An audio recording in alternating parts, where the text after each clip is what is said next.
అది ఒక గుబురు గుబురు అడవి.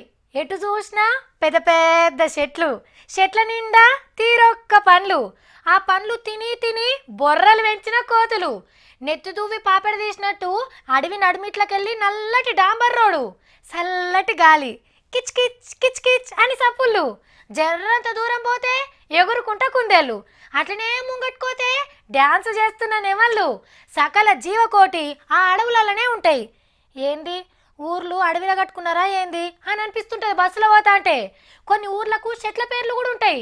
బస్సు పోతనే ఉంది, పోంగా పోంగా రాష్ట్రం గెట్టు దాటిండ్రు, ఇక అడవి అయిపోవచ్చు అని అనుకుంటారు.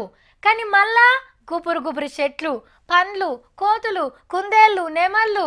రాష్ట్రం దాటొచ్చినామంటే నమ్మలేరు. నేను ఏ అమెజాన్ అడవుల గురించో చెప్తలేను. ఇంకో 20 ఏండ్లయితే ఆంధ్ర తెలంగాణ రాష్ట్రాలు ఎట్లుంటాయో నేను ఇప్పుడే చెప్తున్నా. వరేవా, పోటీ అంటే ఇది. నువ్వు 2 పెడితే నేను 12 పెడతా, నువ్వు రాయి చెట్టు పెడితే నేను మర్రి చెట్టు పెడతా. హీగో ఇట్లా ఇద్దరు చంద్రాలు ఆకుపచ్చ రాష్ట్రాల కోసం దండలాడుతుండ్రు. మన తాన మొలకల నాటుడు కార్యం జోరుగా నడుస్తుంది కదా. ఇంకో 6 రోజుల తర్వాత ఆంధ్రాల సురువుగా అవుతుంది. హరితహారం అని మనం పేరు పెట్టుకుంటే వనం మనం అని వాళ్ళు పెట్టుకున్నారు.